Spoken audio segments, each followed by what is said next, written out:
Terus ibu tinggal sama siapa sekarang? sama mbah aku, sama ibunya.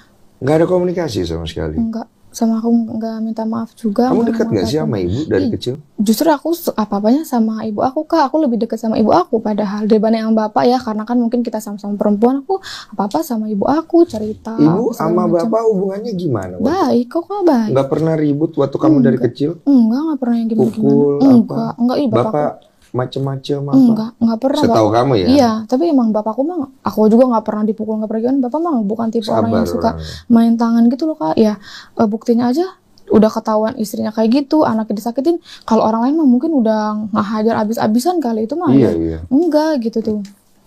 Gitu, terus karena kan ya aku nggak terima juga kan, Kak. Jadi aku waktu itu sempat lapor ke polisi, tapi laporan kita ditolak. Aku waktu itu sama pengacaraku, laporannya ditolak karena yaitu katanya ternyata harusnya tuh maksimal visum itu kan 3 kali 24 jam. 3 kali katanya. Ini kan kejadian juga udah lama, jadi maaf katanya ini ditolak. Wah, kataku kan, aduh ditolak, aku bilang gitu. Akhirnya ya aku nggak terima lah, Kak, gitu. Aku yang nemenin dia dari zaman SMA gitu. Kita berproses bareng-bareng, ibarat baju itu dia dari kain loh. Aku beli kain, aku bentuk polanya sampai jadi baju gitu, aku yang nemenin. Kok sekarang dia udah jadi karyawan tetap, masa dia mau sama orang lain gitu. Akhirnya aku bilang, ya coba Kak kita lapor ke tempat dia bekerja, ke perusahaan tempat dia bekerja. Kita ngasih tahu lah kalau karyawan ini sudah tidak beretika, intinya gitu kan. Tanggal 12 pokoknya sidang kedua.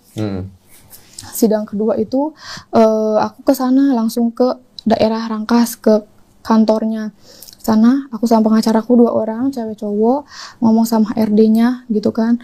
Intinya kami tuh bilang bahwa ya udahlah di-cut aja loh karyawan kayak gini, ini mah udah nggak beretika katanya gitu.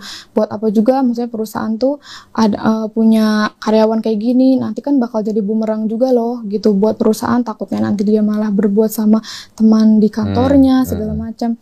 Terus kata HRD-nya, iya Pak, untuk laporannya terima kasih diterima, cuma katanya untuk masalah di-cut itu katanya itu kita nggak bisa katanya, karena kan ini masalah pribadi jatuhnya katanya, bukan masalah kerja lah, bukan kayak barang hilang atau pencurian, dan nggak dilakukan di jam kantor, nggak dilakukan menggunakan seragam kantor gitu, nggak dilakukan dengan kerabat juga, temannya kerja juga gitu kan.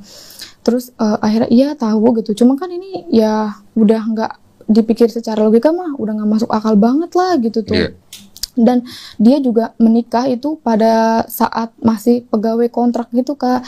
Jadi dia masuk itu bulan Agustus 2020 dan 2021-nya kan nikah masih karyawan kontrak kan gitu. Di tempat dia kerja juga statusnya ya masih belum menikah gitu. Apa itu nggak jadi pertimbangan Mbak juga karena dia memasukkan identitas katanya gitu kan. Nah, sekarang yang aku pengen tahu ya, sebenarnya dengan ini viral, dengan ini rame, dengan kamu cerita dan udah berpisah, yang kamu inginkan apa? Aku sebenarnya pengen dia tuh dikeluarin dari tempat kerjanya, Kak, karena ya aku yang nemenin loh, Kak, gitu. Aku yang nemenin, aku berproses bareng. Kamu masih ada sakit hati berarti sama sekarang, gitu ya? Dan aku pengen dia juga dapat sanksi sosial gitu loh. Kakak mau tahu gak sih, dia udah perempuan lain ke tokonya pada saat sidang kedua itu, Kak, aku masih sidang gitu ya, dia sidangnya bawa perempuan ke toko.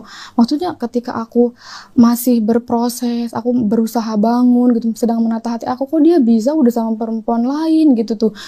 Udah aku maksudnya masih ada perasaan lah kan, nggak bisa untuk kemungkinan juga ya, Kak, untuk langsung lupa gitu. Kok dia udah bisa bawa perempuan lain loh gitu tuh. Kok kayak nggak punya hati sama sekali. Iya gitu. Sedangkan bertahun-tahun kamu sebutin itu, maafin dia. Iya. Ini ya akumulasi dari semua kesabaranmu ya. Iya betul. Iya, oke, aku paham. Menurut aku ya udahlah, udah cukup sabarnya aku selama ini. Pengampunan aku selama ini kayaknya udah cukup deh. Bapak juga udah sabar, udah merelakan aku gitu tuh nikah sama dia. Udah cukup deh kayaknya gitu kan. Aku nggak maulah disakitin terus ya akhirnya. Tapi kan dari pihak perusahaan dia juga nggak manggil apapun. Itu tidak bisa dipaksa kan. Iya betul. Yang penting kamu jelas nih tujuan kamu. Dan aku suka lah, maksudnya kamu cukup fair. Biasanya kan ada yang ditutup-tutupin. Iya. Udah gitu pas bapak berangkat, kata warga ya, kata saksi, kok warung mie ayam tutup masih siang, emang kenapa gitu. Nah ibuku masuk ke rumah kontrakan tempat tinggal kita, jadi kedai mie ayam aku itu nggak jauh dari kontrakan aku gitu. Oh, ke situ? Ke situ, karena kontrakan itu kan punya ibunya si mantan suamiku gitu, deket situ. Dia ke kontrakan aku. Terus ada di situ rame Kak, di depan tuh ada yang jualan ketoprak, ada yang lagi ngobrol segala, pokoknya rame lah. Rame itu jam 1 siang Kak. Terus udah gitu diliatin kan kok masuk ke rumah si Risma, ke kontrakan si Risma, sedangkan akunya nggak ada. Dilihat di waktu, mungkin kok ini orang lama banget nggak keluar-keluar. Tapi orang-orang itu tahu itu ibumu nggak? Tahu Kak, tahu. Kok dia bisa curiga ya? Karena sebelum-sebelumnya itu, sebelum terjadi penggerebekan 1 bulan yang lalu itu, abis maghrib atau apa pokoknya masih sore, biasa kan warung mie ayam tutup jam 8-an, itu masih sore kok udah tutup. Nah terus ibuku ke kontrakan aku juga. Sering? Kayaknya Kak, aku nggak tahu karena kan aku mah kerja ya, pulang jam 8 malam gitu. Lanjut. Nah terus tetanggaku tuh aneh, kok udah tutup jam segini, kayak agak curiga gitu kan. Tapi emang warga tuh udah sering curiga, kayak kok ini mah kayak bukan hubungan menantu sama mertua pada umumnya gitu, beda lah pokoknya. Tapi mereka tuh ya bingung juga gitu tuh, gimana mau ngasih tahu ke aku, maksudnya ngegepin atau gimana, bingung, nggak ada bukti kan. Akhirnya waktu malam-malam itu, berarti kan 1 bulan sebelum penggerebekan, mungkin sekitar bulan Oktober atau September ya Kak, berarti malam itu si ibuku masuk kontrakan, aku belum pulang kerja, tetangga aku yang sebelahan banget sama warung mie ayam itu minjem tangga ke tetangga lain, minjem tangga katanya kan, ternyata dari ventilasi belakang kontrakan kita.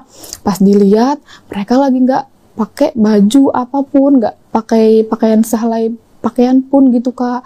Nah tadi posisi si mantan suamiku ada di sebelah, lagi di kulkas lagi minum kan. Nah kalau si ibuku itu ada di mau ke kamar mandi gitu, nggak tahu mau pipis atau mau apa gitu ya.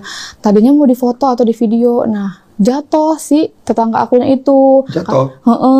Handphonenya jatuh. Pokoknya intinya tidak ada bukti. Nah ketahuan dong? Enggak kedenger jatuhnya kayaknya gitu.